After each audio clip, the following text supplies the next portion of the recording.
On entzuleok, osteguna eta ordunetan tertulia ordua. Baina, ostegunetan izan dugu euskaraz egindako tertuliak, Lasaro gure lankidea zuzendu dituelarik. Aurten aldaketa dago, uste dut aldaketa handia, aldaketa erakargarria izan daitekena. Behintzat gure aldetik eta gonbidatuen aldetik asmo horrekin hasiko dugu elkarrizketa sorta hau. Eusko ikaskuntzako jendea, gonbidatuak, arduradunak izango baitugu ostegunero herri irratian orduaneko.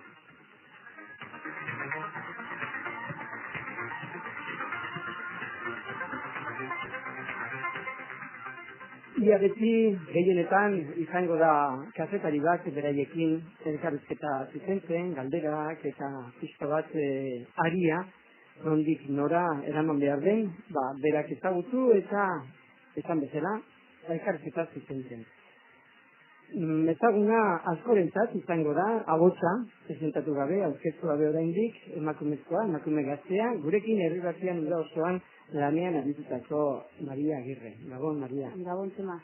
Sorpresa ederra hartu nuen, nik esan zidanean, Jose Mari Belez de Mendizabalek, badugu aldaketa bat eta etorriko da gurekin, saio hauetara gazte periodista, kazetari gazte bat, eta zein da? Maria Agirre. Zautzen dugu. Oinera guztiak zenbait ideatan neuke sorpresa hartu nuen, ez nuen izea indizko berriro hona, torreko nintzen. Segira gauzatzeran, eta guztetan, agian laizter ikusiko dugu elkar, eta baina hogei egun barru. Oso laizter. Hementxe izango naz, azkero, aintzineekin, eusko ikaskuntzako batxeko hau aurrera eramateko asmoz. Eretzia oso ongi, ez horrita, berri dure, ona. Baditugu beste hiru lagun, ezagunak seguruenik entzule askorentzat ere, kultura munduan lanean ari direlako, idatzi egin dituztelako, eta idazten dituztelako gauzak, historia, artea, historia gehien bat, eta batzen batek beste gauza batitaz ere, novelak, eraberriak, eta espioitza, eta, oso gauza misteriotsuak. Bi gizonezko eta bi emakumezko barka, eta gizonezko bat. Alketezen, Mariaren munduan dagoen idoia zunezekin, Gabon, idoia. Gabon. Ongi etorri lehen esan diazu, askotan etorri izan zarela ona, baino zoritzarez nire zeitokatu. Ni hemen egonda nirekin benitein ez dutolako horrerik izan. Ja, ni mehen txaro zegonean, eta ez dakit, dekuna jauna beti da nik ezagutzen dut, ez dakit, oso toki betiko da. Zeko ezaguna zentzoretan, berak ez zaitu kostatu onaino urbiltzea eta... Eta bar. Ederki ba, beraz etxean sentitzea espero dut ere, horrelantzean. Oso ongi. Lola Valverde, Gabon. Ongi etorri. Urruti zaude, mikrofonak horrek ez du koska egiten gorria baldin bada ere, eta zu gorriz jantzita etorri zara, Gabon, ari naiz ni aurkezpena egiten euskeraz, euskalduna dira denak, baina, gero ere pasako gara, zenbait gauza, beraz, bi hizkuntza erabiliko ditugu, beraiek ere libre sentitu daitezen esan diz, beraien, azken batean, beraien saioa da. Eta esan nahi dutena, esan dezatela, nahi duten hizkuntzan, eta behintzen honena esan didate, gauza batzuk erderaz azaldu nahi dituzela, eta oso ongi. Beraz, aziratik esan da dago, eta ez dago problemarik izango, espero dut. Eta Jose Mari Belez de Mendizabal, Gabon, ongi etorri. Espioitza lanak eta olako gauzak egiten dituzula lanak, baino gero idatzi eta nobeletan, ez du uste bentsat Eusko Jaurlaritzan edo Espainiar gobernuan, eta oraingoz bentsat nik ez dut olako informaziorik jaso, gonbitea duzunik espioitza munduan lan egiteko profesionalki. Ez dut uste, jasoko duanik, eta jasoko banu ere ez nuke, onartuko. Olako lana, novelak eta egiteko idazteko bai, baina... Fikzioa errealitate bihurtzen denean oso gaiztua da. Guaier bakarrik ordu. Guaier. Eki, behar da euskultasuntza izango denez, ostegunero, modu batean edo bestean, ez? Mai inguru hau, karrizketa hau, antolatu eta eramango duena, presentazioa egitean ikuste importantea dela, denontza da ezaguna. Ikaskuntzak denok entzun dugu, erderaz Instituto de Estudios Vasco, Sociedad, begira, nik beti euskaraz erabiltzen dudanez, ez sociedad, ondo, bai, eta gerra baino lehen, denak behitzu zioten estudios vascos. Horrekin jakaguna. Denak bat egiten zer zan, estudios vascos. Ezan, ez da, Sociedad de Estudios Vascos, ez da, ikaskuntza, estudios vascos. Bai, aldaketak gauzak nola... Oficialki ez, bai, jendearen esanean. Oso gire. Bueno, kontatuko dut, zuek noiz sortzen den, nola, zeren, cuando surge, por qué, cuáles son las necesidades o cuáles son las inquietudes que algunas personas, imagino que sería algún grupo, el que se junta y toma la iniciativa, ¿qué es lo que quieren hacer? Nik euskera nire euskera ortopedikoa denez, erdera la paso con ahí. La Sociedad de Estudios Vascos, Eusko Ikaskuntza, hoy en día pues es una sociedad cultural muy conocida, pero eminentemente cultural, ¿no? Es lo suyo. Sin embargo, cuando nace la Sociedad de Estudios Vascos, en el año 1918, pero se va gestando a lo largo del 16, del 17, etcétera, obedece no solo a razones culturales, sino a razones mucho más profundas. Hay que tener en cuenta que hace solamente 30 años que ha acabado la última guerra civil en el País Vasco. En el País Vasco el siglo XIX se vivió con las armas en la mano, porque hubo guerras civiles todas las que se quiso, ¿no? Aparte de invasiones y de cosas de este tipo, ¿no? En el año 1876 acaba la Segunda Guerra Carlista, el país queda completamente desvencijado, como se podría decir. Surge el movimiento Euskal Herriako, que es un movimiento pues de resurgir del euskera, de añoranza de los fueros, de añoranza de una vertebración política del país de alguna forma, vertebración que ya se había echado de menos a lo largo del siglo XIX y principalmente a través de los proyectos que tuvo Navarra respecto a una universidad conjunta de las 4 provincias, etcétera. Entonces, vemos que los 30 últimos años del siglo XIX, ese anhelo no cristaliza porque no hay, como dijéramos, pues suficientes sinergias como para que surja una cosa de mucho peso, ¿no? Lo que pasa es que a finales del siglo ya tenemos un hecho muy importante que es el hecho de la industrialización y el desarrollo de la orla cantábrica, lo cual pues es un motor dinamizador, pues no solamente de la economía, sino de lo que es la cultura, con mayúsculas, ¿no? Aunque no muy grande, otras oligarquías han producido culturas de más calibre, pero bueno, digamos que hay por lo menos una posibilidad y un marco. Bien, y ya empezado el siglo XX, vemos que en lo que en Europa es la Belle Époque, surgen dos hechos importantes políticamente hablando. Uno de ellos es el 98, el trágico 98 que se llama, la pérdida de las colonias en España, y por otro lado las repercusiones de la Primera Guerra Mundial. Entonces, el nacimiento de Eusko Ikaskuntza hay que colocarla en ese tipo de coordenadas. La Primera Guerra Mundial, el hecho que, independientemente de los hechos económicos y de otra índole de los que pudiéramos hablar en otra tertulia, por ejemplo, acarrea el desmoronamiento, la caída de dos grandes imperios multiétnicos, que son el Imperio Austrohúngaro y el Imperio Ruso. Entonces, surge con gran fuerza la idea de las nacionalidades, la idea de las culturas propias. Están los 14 puntos de Wilson, la intervención del presidente americano también no solo sucede en la Irlanda actual, sino que también sucede en la Guerra Carlista, en la Primera Guerra Mundial. Y hay otro hecho muy importante y al que yo quisiera dejar un poco clarificado, y porque se está debatiendo mucho y se está develando mucho estos días, y es el hecho de que pese a que en nuestras 4 provincias, en nuestras 7 provincias en las que se quiera tener en cuenta, existir diversas ideologías bastante encontradas, muchas de ellas, sin embargo hay una idea muy fuerte de comunidad antropológica. de comunidad antropológica que hoy en día hay algunos historiadores que la están poniendo absolutamente en duda, ¿no? Que yo es que a veces pues, me quedo con la boca abierta. Es que vamos a llegar a decir que es que el País Vasco nos lo hemos inventado. No ha existido nunca, no hay.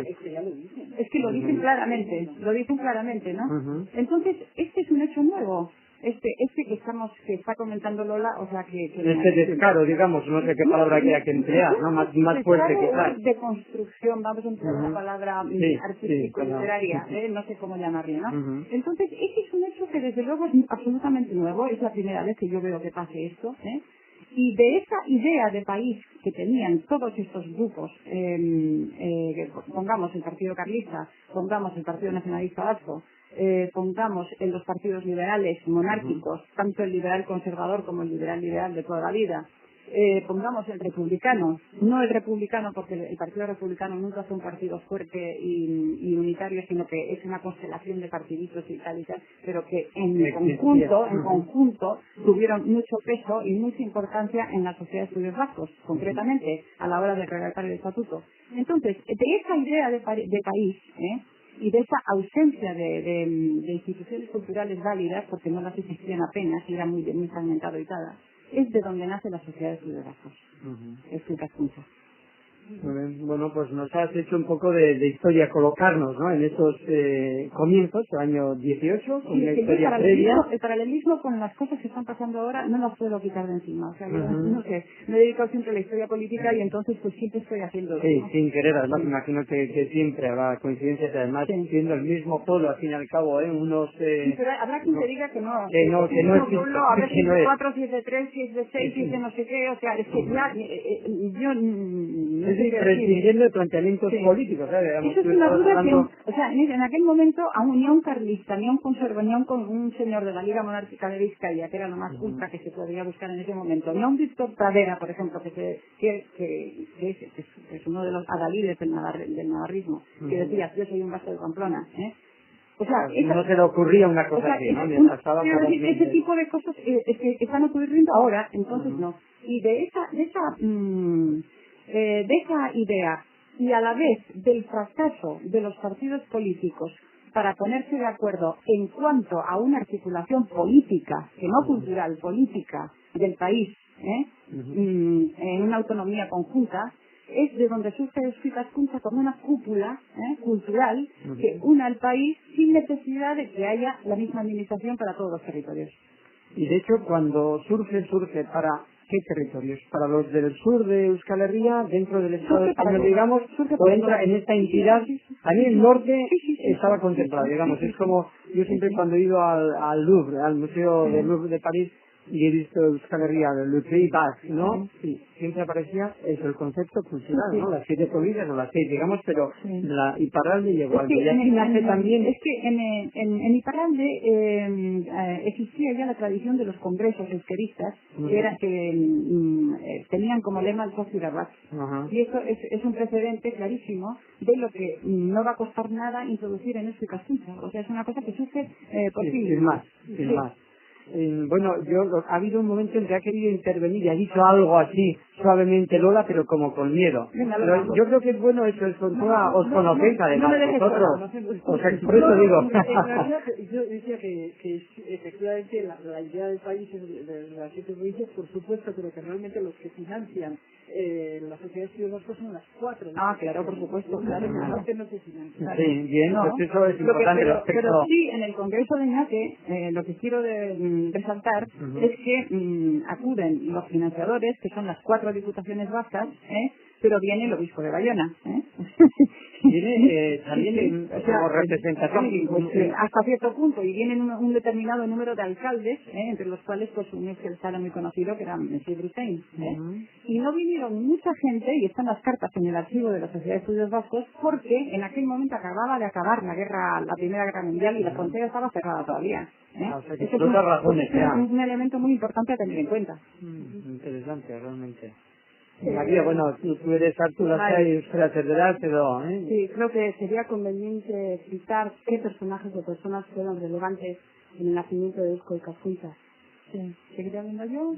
Bueno. Sí, mira, que ya te interrumpiremos, pero no, tú habla, oye. ¿Sabes lo que pasa? Que yo he hecho la tesis sobre este tema. Y entonces serías tú la que dirija. Bueno, pues mira, independiente, es que no se puede hacer una separación tajante en 1918 entre lo que eran políticos y lo que eran personalidades de la cultura.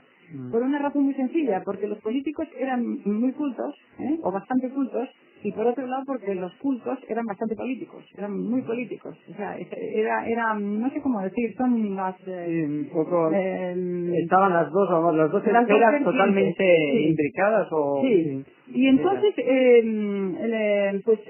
tenemos que citar pues a los presidentes de las 3 diputaciones, principalmente de las 2 diputaciones, la de Vizcaya y la de Guipúzcoa. Tenemos que citar luego a la de Álava, que es la que se engancha al carro de las 2. No voy a dar muchos nombres ni muchas fechas para no marear a las personas que nos están oyendo esta noche, pero bueno, si hacen falta pues se citan. Y luego el hecho de que la Diputación de Navarra en aquel momento no estuviera dominada por los mismos partidos que dominaban Álava, Vizcaya y Guipúzcoa, pues hizo que costara más el enganche de Navarra, pero en Navarra también se engancha finalmente. Desde el comienzo. Desde el comienzo, sí, con Martiniena, el diputado que acude a estas... Al Congreso, es el Congreso... Sí. ¿Cómo se llama? ¿Constituyente o como... El Congreso de Oñate no fue un congreso como son los congresos de ahora, no son congresos con micrófono y con... Y en el María Cristina y así. Fue una cosa mucho más espectacular y mucho más divertida. Yo recomendaría a quien quisiera saber lo que fue el Congreso de Oñate, que se leyera no solo las actas que han sido publicadas en la sociedad, sino que leyera, por ejemplo, la descripción que hace la revista Hermes, porque fue un acontecimiento social casi tanto más que cultural, fue el desfile de los primeros coches que había, en aquel momento, que había muy poquitos coches. Don Julio del Fijo creo que fue el coche número 1 de San Sebastián, la matrícula número 1, fue el desfile de coches a través de unas carreteras tortuosísimas, ¿no? Fue el desfile de señoras encopetadas con grandes sombreros llenos de frutas y cosas de estas, o sea, fue la gran expectación en todo el recorrido. Fue las comitivas con músicos y con danzaris y con tal a través del pueblo, en las de Solaris, etcétera. O sea, fue un verdadero espectáculo realmente. La llegada del rey. El rey estuvo presente también en el Congreso, Alfonso XIII. Es curioso, uniendo un poco lo que has dicho antes al principio, de que no había, de que antropológicamente, bueno, pues no había ninguna duda respecto a la situación, ¿no? Hay algo que yo todavía no lo he interpretado muy bien en el discurso del rey del año 18, aquí en el es difícil interpretar a Alfonso XIII. Dice, saludo a todas las autoridades del País Vasco aquí reunidas. Estaba también Navarra. Sí. Dice del País Vasco aquí reunidas. Sí. No hay ningún problema para decir en el año 18 separar, digamos, ¿no? Vascongadas y... no nos hemos confirmado ahora. La palabra País Vasco no era una palabra, era una palabra bastante recién implantada, O sea, hubiera sido, por ejemplo, mejor recibida por todos todavía si hubiera dicho Vasconia. Vasconia, en aquel entonces era el término habitual. Era el término que todo el mundo admitía. País Vasco es una palabra que en Navarra todavía chocaba y, por ejemplo, cuando se está gestando el estatuto de la Sociedad de Estudios Vascos, y la Diputación de Navarra le da el placet, porque es la primera diputación que le dio el placet al estatuto de la Sociedad de Estudios Vascos, un estatuto cuadriprovincial confederal, lo único que hace es cambiar el nombre y en vez de estatuto de Estado Vasco, como se llamaba, le llama de Estado Vasco Navarro. Incluso yo me doy cuenta con mi padre, que es un navarro viejo que tiene 90 y pico años, que lo de País Vasco pues no le suena familiar, no le suena Vasconia, le suena Euskalería, le suena... De hecho, Krutwig, el libro que escribió, el miembro de Escarta India es de Vasconia, ¿verdad? Que tuvo tanto... Pero bueno, el que le escribiera los discursos a Alfonso XIII, pues pensó pues que ya era hora de que se empleara ese término, porque verdaderamente era un término que estaba entrando ya con bastante fuerza, ¿no?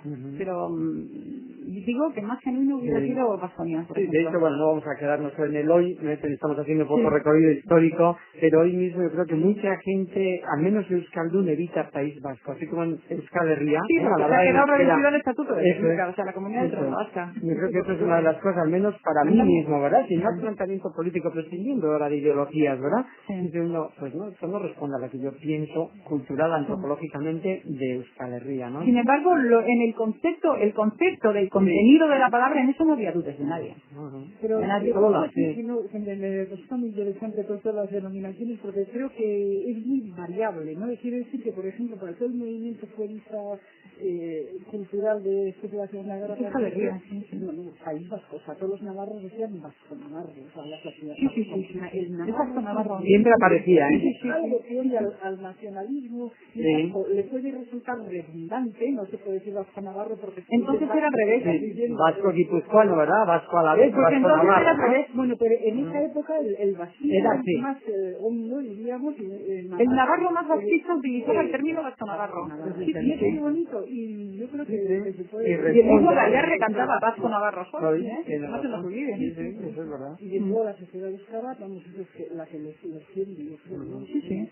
María os preguntaba, yo creo que para los que no somos historiadores, pues bueno, los nombres como Alfonso XIII nos suenan tanto como eso, ¿no? Y algunos otros, yo creo que había grandes personalidades también, entonces tú decías, bueno, no voy a entrar a nombrar... Don Julián Elorza, por ejemplo, o Arturo Campión, ¿qué papel tiene entonces? Don Arturo Campión hace el papel de vínculo entre el movimiento escalerrista que nace del final de la Segunda Guerra Carlista con el nuevo movimiento mucho más modernista, mucho más enlazado, por ejemplo, con la Sociedad Libre de Enseñanza, con la Institución Libre de Enseñanza, con la Junta de Ampliación de Estudios, con el movimiento que lo que los catalanes dicen noucentista, pues con eso. Es el hombre, porque él ha estado fuera, se ha formado fuera de nuestra tierra, digamos que viene entonces otro país de Europa, de París. No, porque él pertenece a aquella generación y sin embargo es un hombre muy abierto hacia los nuevos tiempos y se le hace presidente de honor.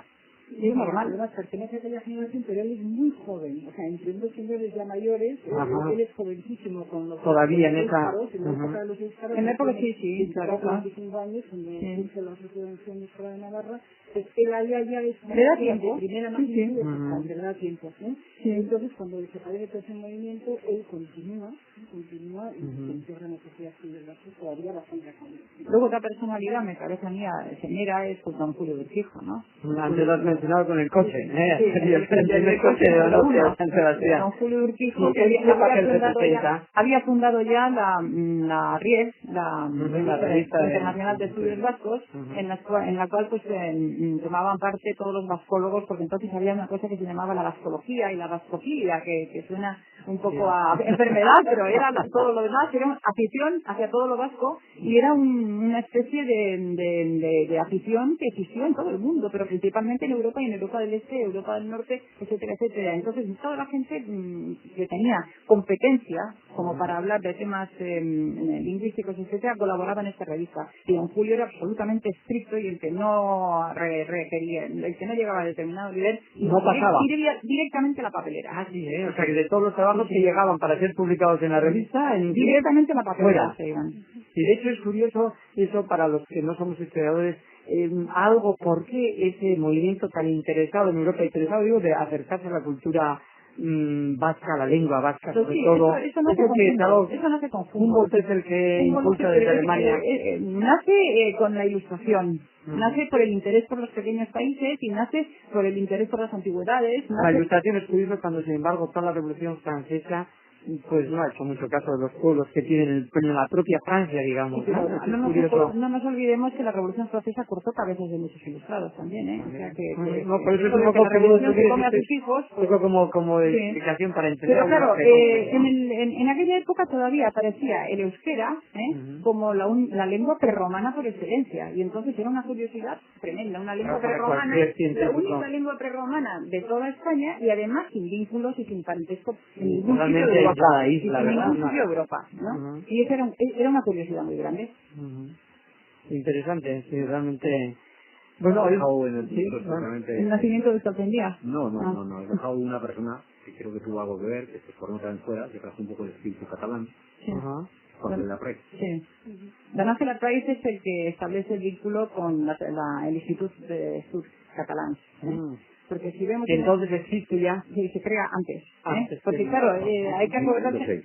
Sí, el movimiento nacionalista vasco y el movimiento renacentista vasco no es como ahora, o sea, surge un poco pues un poquito colgando de la levita del nacionalismo y del movimiento catalán, y el movimiento catalán, pues como todos sabemos, las bases de Manresa, etcétera, se están a finales de siglo y principalmente la Liga Catalana que surge en el año 1901, ¿no?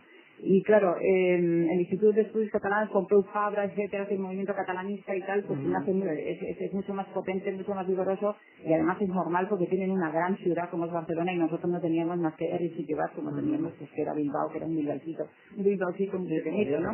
Y casi de no parlante además, ¿no? Claro, y don Ángel Prais, pues como fue catedrático, bueno, primero fue en Salamanca y luego fue en Barcelona y también don Telesforo Aranzadi, que también fue catedrático en Barcelona, son los que establecen el vínculo con el Instituto de Estudios Catalanes y son los que traen la idea de por qué no hacemos una cosa parecida, ¿no? Pero luego la relación no fue demasiado extensa, hay poquísimas cartas en el Instituto catalán en el archivo de... Y la relación personal tampoco, la personal, a veces sí, eso se mantiene, porque yo creo que ha habido... La personal sí, porque ellos enseñaban allí. Claro. O sea que no hacían falta cartas, por eso no hay cartas. Por eso algo me sorprendía, decía, bueno, que puede haber unos vínculos personales que... Hay que acordar que los medios de comunicación son muy importantes. Así como en el futuro no va a haber archivos de cartas, porque nadie escribimos cartas ya. Los emails los borramos, y los faxes también los tiramos. Pues entonces tampoco existía el teléfono y por eso había tanta carta. Y tenemos esos archivos tan fabulosos como es el de usted y la escucha, ¿no? Eso además conserváis. Sí, tenemos gracias a ellos en eso, qué bueno, eso sí está y además que establece el vínculo exacto con donde acaba el archivo de don Julio Urquijo, que es el que está en el Coldo Michelena, y entonces para estudiar todo lo que fue el movimiento cultural vasco, cogemos el arco que empieza con el archivo personal de don Julio Urquijo, que está en el Coldo Michelena, y luego seguimos con el de Esto y Caspunce y nos coge hasta 36. Es una maravilla. Por si algún catalán nos escucha, y quiere decir que entonces no, pero todavía hay unas magníficas relaciones con el entonces también, lo que pasa es que no están en el papel. No constan, eso es lo que decía. Hoy trabajamos con pero me imagino que serían unas relaciones que no sabían de la nueva relación que ya lo que hemos establecido es un trabajo. Claro, comunicar, investigar cosas. Es que no se puede comparar ambas épocas. El grado de tecnificación y de posibilidades. Claro. Habéis mencionado brevemente al obispo de Bayona, yo os he preguntado por el Iparral del norte de Euskal Herria y habéis dicho que está presente desde el comienzo, la iglesia ya que ha salido. Euskaltzaindia, no vamos a hablar, no es el tema, pero ciertamente se quiere que esté presente, porque se les trae. Es un poquito el papel de la iglesia, que ha sido tan importante en todos los sentidos. Era tan importante que había que traerla. Eso es el asunto. Es que los muñidores del Congreso tuvieron muy en cuenta que había que traer al rey, que había que traer a los políticos más importantes del momento. Y por ejemplo, acudió José Félix de Lequerica, y que había que traer también a los obispos. Y no solo eso, sino que incluso... Estuvieron presentes en el, además del de Bayona, estuvieron los de los restantes. Sí, y también estuvo el representante del estamento militar también. Sí, porque había pensó muy bien. Se pensó muchísimo, porque hay que tener en cuenta que entonces el ejército estaba muy, voy a emplear una palabra de un tal tarasca, estaba muy inquieto. ¿Por qué? Porque estaban con la bofetada que habían recibido en Cuba, con la que estaban recibiendo en el norte de África, con el asunto, con el afer del Cucut en Barcelona, y luego estaban un poco más adelante, ya mucho más mosqueados, ya después del Congreso de Doña T, con el asunto del expediente Picasso, que fue lo que ya el golpe de Estado de Primo de Rivera, pero me estoy adelantando al tiempo, estamos en el 18, ¿no? Sí, pero bueno, pero entonces al papel de la iglesia que sería... habría que tener que amarrar todos los cabos, habría que tener. No, es interesante. Yo estaba acordando de Euskaltzaindia y la presencia del tanto sacerdote religioso, digamos, la presencia tan manifiesta de la Iglesia. Me imagino que en esto es mucho más laica, aunque estuviera presente también la Iglesia, obispos, pero sin embargo yo creo que todo vuestra sociedad de estudios vascos es mucho más laica en ese sentido, ¿no? La de ahora, Lola, no, la de ahora por supuesto. Oye, la de ahora por supuesto, con menos a vosotros ya está. Hay que tener en cuenta que hasta hace un poco tiempo las personas que tenían tiempo para estudiar y todo eso. Era mentira. Entonces, en todas partes, en todos los acontecimientos culturales, en todas las organizaciones culturales... Estaban presentes. Sí. Pero hay que pensar eso, que la cultura era fruto de o sea, la disfrutaba poquísima gente y que además no solamente tenías que ser culto, sino tenías que tener tiempo. Sí, medios para estudiar y tiempo, evidentemente. ¿Quiénes son los puntos en esta época? Pues un grupo de señores que se puede permitir, rentistas, que se puede permitir el lujo de trabajar sin cobrar en el terreno cultural, y siempre los curas, siempre. Lo de hoy ya hablaremos en otro momento, pero porque quedan tantos años. La sociedad se ha laicizado muchísimo, pero te diría que es fruto de estos últimos años. Eso es verdad, sí, la presencia es verdad, la presencia de la presencia de quiénes iban a estar en ese congreso y quiénes iban a estar en el segundo y en el tercero, sobre todo el tercero que fue el más delicado, porque fue en vísperas del golpe de Primo de Rivera. Eso fue meditadísimo. En vano has dicho tú que eran los políticos, en aquel entonces eran hombres, sobre todo hombres porque eran mujeres apenas, ¿verdad? Cultos y bien preparados en general, ¿no? Y la gente culta y bien preparada pues hacían políticas. También eran que además también se lo tenían que permitir, o sea, eran célebres con desahogo económico, es otra cosa, no tiene nada que ver con los políticos de ahora. Todo el mundo. Bueno, pues vamos a seguir, por no quedarnos en la tesis doctoral tuya, ibas abarcando, imagino, más puntos que el año 18, y llegan pues hasta el 36, podría ser como otro periodo, ¿no?, en que con la guerra civil en España... Bueno, el punto importante pues son una serie de congresos que se llevan adelante, en concreto. Y luego pues el establecer esas tramas de intereses y de amistades y de no sé, de complicidades, etcétera, que desembocan al final, pues no solo en una idea de cómo crear una universidad vasca, porque no existía, entonces no existía más que la Universidad de Deusto, que era solo para varones y además era cara, o sea, era una universidad para élites. El Opus se funda más tarde, la de Pamplona también está no recordaba yo la claro, sí. No existía más que la de esto, y entonces es que los dos grandes objetivos, aparte de todas estas cosas que hemos dicho, son cómo empujar sacar hacia adelante una universidad en el País Vasco, hacer posible cuadriprovincial, o sea, en el cual intervinieran principalmente las 4 provincias, y luego en la cuestión de la autonomía, que era una cosa que estaba absolutamente pendiente. Desde la pérdida de los fueros, pues no existía un estatuto de autonomía. Entonces esta junta es la que a través de esas redes que va creando desde el año 18, bueno, antes, desde el 16, 17, etcétera, consigue consensuar a gente de todos los partidos políticos, incluso a gente del Partido Socialista, por ejemplo, que entonces pues era un partido atípico porque era un partido obrero, etcétera, ¿no? Respecto a este tipo de partidos de los que hablaba ahora, ¿no?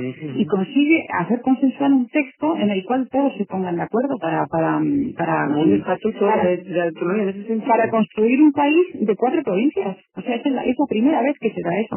Parte de la sociedad. Lo que pasa es que eso tuvo lugar, o sea, este texto sale a la luz pública en plenas elecciones, ¿no? Y entonces ¿qué año estás hablando? Del año 31 ya. Estoy hablando de la Segunda República ya. Esto lo hizo la Sociedad de Estudios Vascos, lo intentó hacer varias veces, pero ya del 29 al que se veía venir que la dictadura de Primo de Rivera iba a caer, al 31 es cuando va elaborando este estatuto, pero la desgracia fue que salió justo en plenas elecciones, y entonces se politizó inmediatamente, y la Diputación de Navarra y las 4 diputaciones que estaban en manos de los republicanos lo aceptaron, y lo echaron hacia adelante, pero el Partido Nacionalista y el Partido Carlista no quisieron aceptarlo tal cual estaba, le metieron varias enmiendas, entre las cuales 2 muy importantes, que son, una de ellas la de que el vasco para hacer tal tenía que residir más de 10 años en el País Vasco, y por otra parte la exigencia de un concordato directo entre el Estado vasco y la Santa Sede, y claro, entonces se creó un choque inmediato y se fue al garete. que fueron tanto este estatuto, que es el llamado estatuto de Estella, el famoso, digamos, el unitario. Cuando el famoso debería ser el de la Sociedad de Estudios Vascos, ¿eh? Sin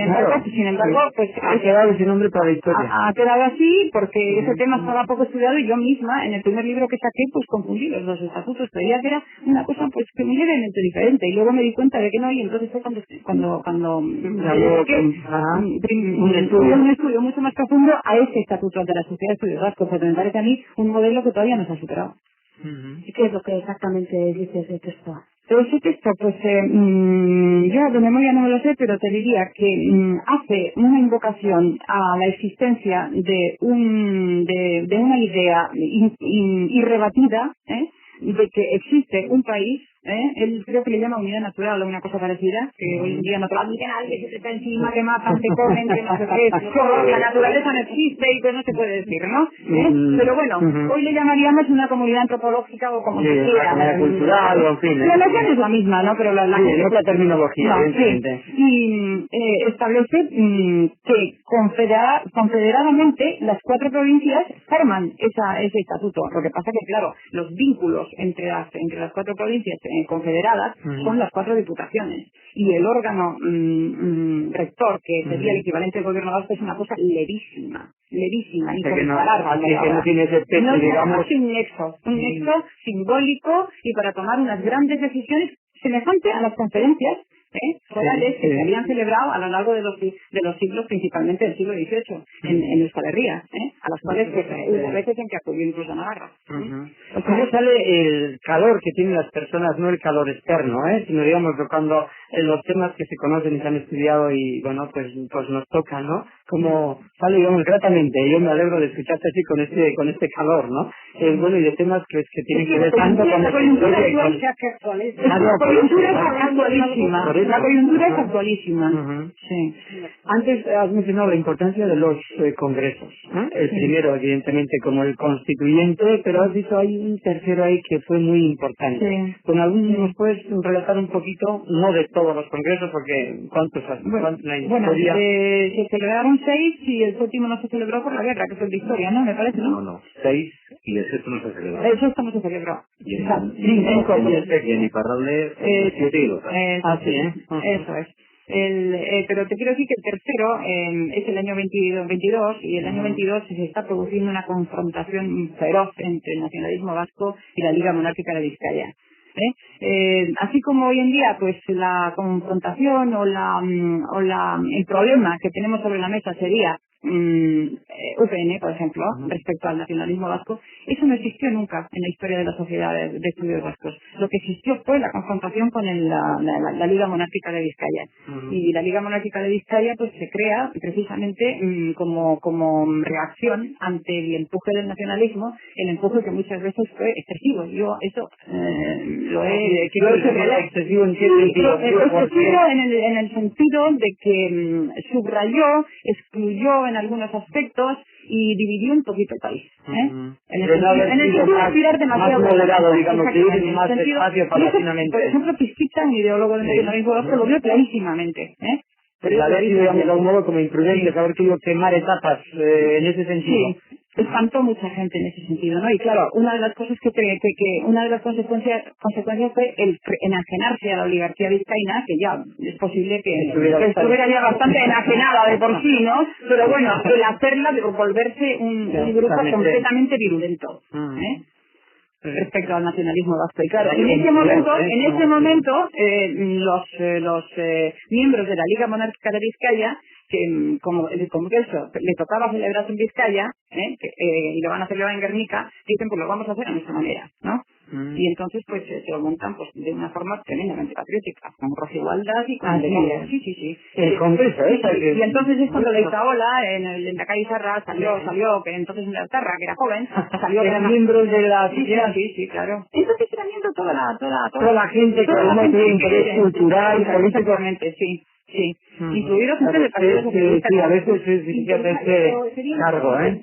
Que una persona que hubiera destacado un mínimo en la cultura y no fuera miembro de la sociedad. No es que es muy bonito consultar las listas, por ejemplo, las listas que las tenemos informatizadas. No se ha dicho todavía que el primer presidente desde el 18 al 36 es el presidente de la Diputación de Guipúzcoa. Sí, don Julián Ilosa. Ah, mira, sí, habéis mencionado el nombre. Carlista, fíjate tú, mucho cuando también Carlista, normal, además en aquellos tiempos, digamos, todavía la mayoría, evidentemente, bueno... Y el otro fundador, pues es el señor Sorta, que era nacionalista vasco. Hombre, sí. Moderado, pero... Y durante la dictadura de Primo de Rivera financió en gran parte de la sociedad. Como uno de las excepciones de esa oligarquía vasca, en este caso bilbaína, ¿eh? Sí. Curiosamente, en los casos espléndidos que hay en Bilbao. Pues quiero decir que en el congreso de Guernica del año 22, pues la cosa de... No hay más que revisar las cabeceras de los periódicos, apareció en primerísima. Un escándalo. Pero eso es, tú mencionabas por eso, y yo pensaba que te referías a alguna otra cosa en la importancia de ese congreso como adintra, digamos, algo que... No sé, yo por eso te he preguntado. No, los ánimos estaban muy encrespados. Los ánimos estaban muy encrespados y entonces sí lo que hicieron, pues lo organizamos en esta manera. Entonces, ya, muy bien, eso es un poquito como algo... Y Alfonso XIII picó. Así que él estuvo... Y estuvo bastante, voy a volver a utilizar la palabra de umbral porque es que me encanta, estuvo bastante tarasca. No le puedes hacer propaganda, nosotros aquí no le pagamos nada. Tenía su propio discurso que le habían escrito, pero luego de repente se adelantó hacia el proscenio, lo dicen las actas, lo dicen, y soltó una ráfaga sobre la unidad de España que, bueno, nos dejó digo yo, nos dejó a todos, bueno, no veamos, abierto, claro, para ti discurso, está bien. Bueno, tercer congreso. Habéis mencionado antes, José Mario decía, 5 congresos antes de la Guerra Civil. Sí. El sexto... para celebrar en el septiembre del 36. Del 36, en Estella. Pero eso es en Estella. Sí. Iba a celebrar.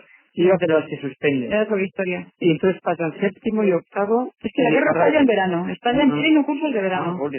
Una de las cosas bonitas de la sociedad en esta primera etapa fue la creación de los cursos de verano. Es entre los años, a finales de los años 20, y es donde la sociedad capta a un montón de gente joven. Y de mujeres modernas, ¿no? Eso, bueno, las mujeres ya las venía captando desde el segundo congreso, desde el año 20, ¿no? Porque fue sobre pedagogía, y entonces las mujeres, como el único acceso que tenían era la escuela de magisterio, pues fueron en masa y se afiliaron y etcétera. No, porque en Deusto en aquel entonces las mujeres también no tenían acceso, evidentemente. No sé si sería incluso internado. En el año 59 no ha podido entrar la mujer en Deusto. 57, 59. O sea que incluso antes del Vaticano II, Sí. Son pocos años, pero sí, no, es interesante ese dato, porque esto en un país tan pequeño como el nuestro... Eso le dio a la sociedad pues un brillo de modernidad, y sobre todo los estudiantes que tenían que estudiar fuera, claro, porque aquí no había universidad. Pues entonces, ¿cómo aprovecharlos? Pues en verano.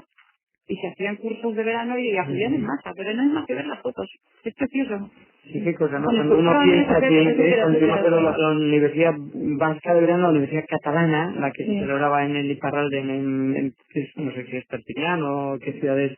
Bueno, y nosotros pensando a veces como que se ha descubierto el Mediterráneo ahora, ¿no?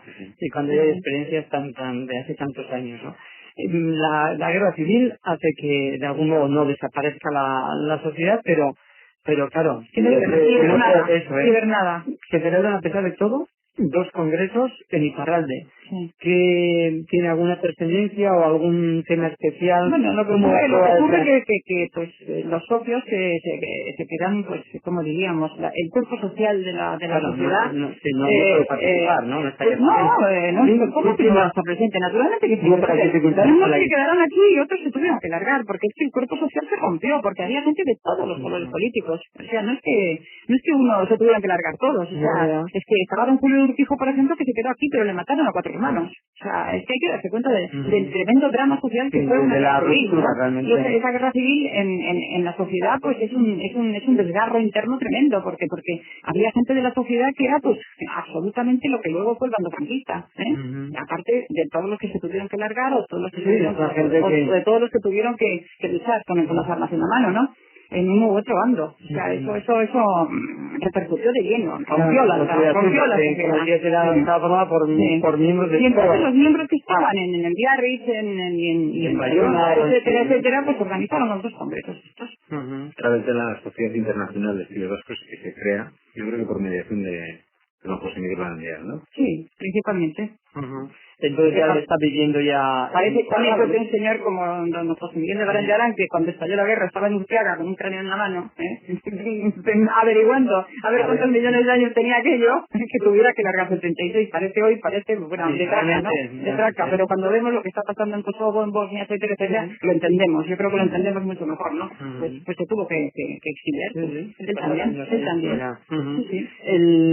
Digamos, la relación con tanta gente que escribía, es decir, a partir sobre todo de Humboldt, que impulsó todo un movimiento de interés, de estudio de la lengua en el extranjero, ¿no? Alemania y en otros países. Ha habido mucha gente con apellidos rarísimos, cuyos artículos hemos visto, ¿no? De Rusia, algún húngaro, y en fin, alguno que falleció hace unos cuantos años también. Hay de todo. Yo tengo un elenco hecho con esto. Eso que ocurre con la guerra civil y toda esta gente, y luego la Segunda Guerra Mundial, evidentemente, imagino que... Hay una dispersión total y eso no se recompone ya. Ya no se recompone. ¿Qué va? O sea, los sobrevivientes, pues bastante problemas tenían con todo lo que les había pasado, ¿no? A todos se les cogió la cortina de acero, el volver a tener correspondencia con este lado era dificilísimo. Ahí quedó un sobreviviente, por ejemplo, que es Norbert Tauer, que era un checo, que estaba por ahí del mundo, ¿no? Uno de los sobrevivientes de esa vascofilia, o lo que se quiera llamar.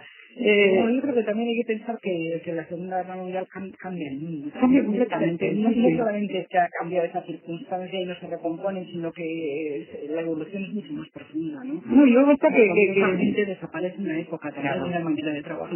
Y de entender una serie de cosas, etcétera. Es mucho más profundo el cambio. Y luego que unido al atractivo que tenía la cuestión vasca respecto a la lengua, pues estaba también el asunto de que entonces estaba muy de moda la antropología física, ¿no? El estudio de la serología, de la sangre, del no sé qué, no sé cuánto. El estudio de la raza. Claro, se llama el estudio de la raza, ¿no? Y eso, pues con la Segunda Guerra Mundial desaparece. O sea, es un tabú total. Sí, mejor dimensionado, ¿verdad? Aunque no tuviera que ver nada la ciencia con la filosofía. Se sigue estudiando, pero ahora se le llama de otra forma. Las palabras, sí. Las palabras hay que cambiarlas cuando se erosionan y pierden. Hay toda una serie de actos detrás que han sido tremendos, ¿no? Sí. Bueno, entonces, de algún modo nos plantamos, estamos en la guerra civil, termina la guerra civil, ¿qué ocurre con la Sociedad de Estudios Vascos? ¿Desaparece? Sí, se apaga porque después de... Y Bernada sí ha desaparecido. En todo el franquismo, en los 40 años largos de... Queda desperdigada, esa es la palabra. Está destrozada, rota, la gente... Sí, los que formamos... Nadie la cierra, nadie la... No hay ninguna... No. Nadie la cierra, nadie la clausura, pero nadie que la lleve, digamos, que organice, que... No hubiera sido posible. No, porque no tenía connotaciones nacionalistas, ni tenía connotaciones rojas, ni tenía connotaciones de tipo, pero tampoco tenía connotaciones franquistas. Y entonces se queda hibernada. En un terreno ahí como de nadie, pero si no eres de Franco... Hoy en día se recompone mucho antes, por ejemplo. Pero tú fíjate que aunque haya gente que no quiera admitirlo hoy, ayer y estos días, ¿no? Estos últimos días, yo me acuerdo que cuando éramos pequeños, solamente la palabra vasco ya era una palabra... como que había que con cuidado, ¿no? Según en qué ambiente. No, me estoy refiriendo a oficial. Y lo divertido del asunto es que la que sí estaba bien vista era vascongado. Por ejemplo, porque es una palabra que los franquistas y los carlistas la siguieron utilizando, y entonces pues el sector franquista pues la utilizaba. Y entonces si decías cualquier cosa vascongada ya pasaba. Es que yo estaba posicionándote, ¿verdad? Como la connotación no era... Ahora, sin embargo, por esos golpes pendulares que pega la historia, ahora pues parece fea, ¿no? Sí, así es. Hay que olvidarse de ese tipo de cosas, no digo yo, pero bueno, somos hijos de la historia y... A veces hay que quitar las palabras de esa carga, ¿no? Y analizar lo que quieren decir. Lo que hay detrás y claro, por qué han surgido así. Yo de vascongado he discutido con algunos que les parece horrible decir provincias vascongadas. Pero no solo eso, sino que históricamente tengo yo citas del siglo XVIII y del siglo XIX donde navarros dicen nosotros las 4 provincias vascongadas. Incluidas Sí. porque se considera vascongado al que habla euskera o lo habla o hay toponimia o hay recuerdo histórico de que ha sido. Sí, es un poco lo que todavía a mí me ha tocado en la Ribera. Tú eres vasco, ¿verdad? Y eres vasco, eres vascoparlante. Eso es lo que quería decir. O sea, no si tus apellidos son o no son, ¿verdad? Sino eres vascoparlante. Igual no valdría ese nombre no valdría para la denominación de gobierno vascongado. No valdría. Ahora eso también es otra cosa que ya pero en sí es perfecto, ¿no? Es perfecto.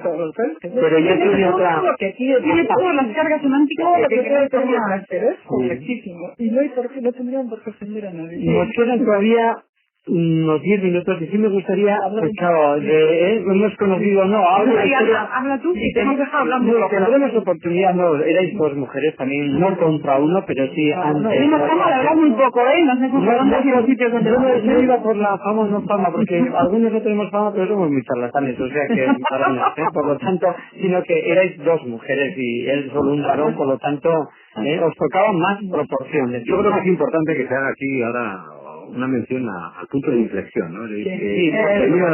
Desaparece, ¿qué ocurre? Bueno, José Miguel Barandiarán coge la tutela de la sociedad en el año 1978 de nuevo, cuando las 4 diputaciones vuelven a ratificar el acuerdo del 18. Bueno, en realidad lo que hay es los supervivientes de la antigua sociedad. O sea, los que se reúnen es un grupo de personas que ya son muy mayores, como don Manuel de Cona, como gente así, como jóvenes, que eran los jóvenes de la sociedad en el 31, pero triunfo cuando vuelve, claro. Y entonces estos dicen, bueno, ya una vez muerto Franco, pues se reúnen podemos y a ver qué hacemos con esto. Y las diputaciones, las 4, entran y aceptan el reto y... Entran en esa concertación. Yo creo que hay que mencionar la labor del señor Olaizola, por ejemplo, de Manolo Olaizola, que estaba en la Diputación de Guipúzcoa, en la Diputación, ¿cómo se llamaba entonces? En la Diputación, vamos a llamarle provincial, que se llamaba entonces. Y tenía el diputado general de la diputado general no era de Cultura. Sí, y hizo una labor de entramado y de vinculación y tal, que yo creo que es importante. Sí, porque de las cosas más difíciles igual no se nota esa red que... trabajo desde fuera, pero luego pues una buena actitud receptiva por parte de él, y que yo creo que fue importante. Entonces el año 78, de algún modo... Como otra vez, no voy a decir carta de existencia porque ha existido, no se ha cerrado, pero bueno, otra vez comienza a funcionar y a organizar. Una reunión celebrada en Oñate y presidida por José Antonio Maturana, a la sazón consejero del Consejo General. Fíjate. Y a su lado don José Miguel Barandiarán, con una chistada gorda por parte del personal a la asistencia de Maturana. Así es. Siguiendo el espíritu de la sociedad, pidió calma y pidió respeto para aquella. Respeto y agradecimiento porque fuera, ¿no? Digo yo. Estaba así en la sala. Yo no me acuerdo de eso. Yo estuve también y no me acuerdo de eso. ¿Sabes qué pasa, José María? Que evidentemente la sociedad, con lo que habéis contado, tenía un nombre y tenía un aprecio en la gente, en el pueblo. Entonces, hoy día, pues cantidad de gente, pues una alegría, ¿no? Es decir, eso es... no sabía ni lo que era aquello. Nada, pero merece la pena y claro, entonces encontrarse... Hay que pensar en qué momento es. Sí, por eso año 78... Está empezando como a abrir... Aquí, a ver, este es el momento que se está redactando el Estatuto de Guernica. Y es el momento en que se está poniendo bombas por un tubo, ¿no? Y a ver qué pasa con... Y vamos a ver qué más cosas en 78. Es cuando todavía el Partido Socialista no se había roto entre Partido Socialista de Euskadi y Partido Socialista Navarro, O sea, es un momento claramente... En aquella pancarta hay que acordarse de lo que fue el 78, ¿no? Bueno, entonces, sin pararnos en eso, al menos unos minutos contarnos algo de lo que consideréis como más reseñable. Son 20 años de historia y tampoco se puede, no quiero que resumáis así, dejando muchas cosas, pero un par de cosas que os parezcan como más importantes. Y bueno, esto sí queremos que quede constancia en este programa, ¿no? En este primer programa, en Radio Popular, de esto o de lo otro, lo que os parezca, Lola o Idoia o José María. Después de la etapa de José Miguel Morán, o sea, se eligió presidente a José Miguel, que fue una persona que para él la sociedad de estudios vascos tiene una importancia capital, ¿no? Pero también hay que pensar que fueron los últimos años de su vida y que, bueno, pues la sociedad estuvo revitalizándose, reorganizándose, resurgiendo, ¿no?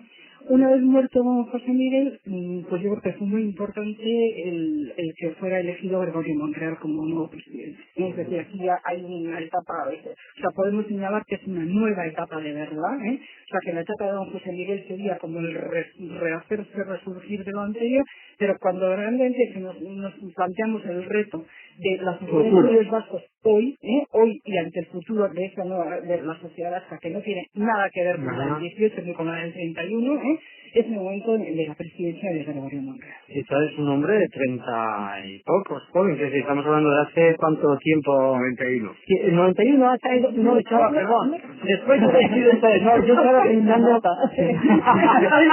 Le conozco hace bastante. Pero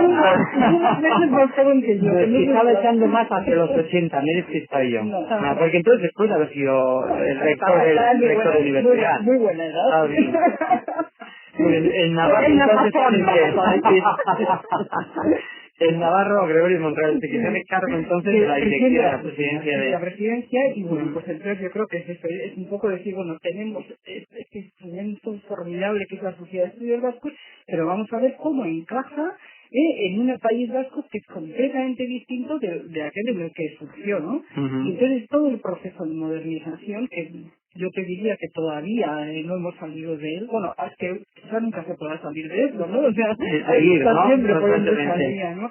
Pero bueno, con medidas pues importantísimas, y entre ellas precisamente pues, designar un gerente que no teníamos. O sea, realmente y que cargo que ha recaído José María Elías de Mendizábal, así es. Sí, entonces se ha reforzado muchísimo la estructura, y bueno, lo cual ha redundado en que nuestras actividades son muy, no se puede ni comparar el volumen. En eso yo creo que ciertamente en la presencia en la sociedad es hoy en día al menos uno puede decir, bueno, se nota. Porque a veces los estudios y los trabajos que se hacen quedan muy reducidos pues a un grupo de personas que hoy en día no es solo el clero, hay algunos más, ¿no? Ya de clero. No tenemos María,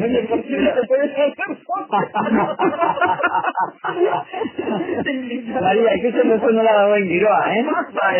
A ver, que eso anímate. Luari también dio tema Uzmendi azidelaia dagoenekoz esplikazkuntzarekin lankidetza.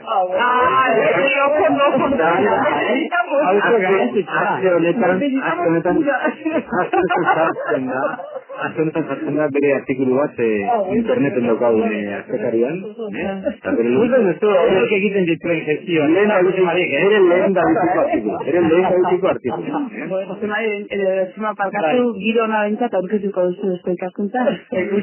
Hemen nolako giroa dagoen, adarra jotzeko pronto da den, hori beharrezkoa da. Lan egiteko ere bai. Hori ja, suportatzat. Nik gauza bat esan nahi nuke, bueno, aipatu dut arazo hori, o sea, que he dicho, bueno, el país es diferente, entre otras cosas importantísimo la creación de universidades, que no está en nuestra época, fundamental, y entonces Ikaskuntza tiene sitio, que nos preguntábamos, ¿tiene sitio en estas nuevas circunstancias? La respuesta, mucha gente la ha puesto en duda, ¿no? Nosotros lo veíamos clarísimo, ¿no? O sea, clarísimo. Y te voy a decir, yo creo que independientemente de lo que hagamos, que es lo importante de nuestras actividades, hay dos cosas.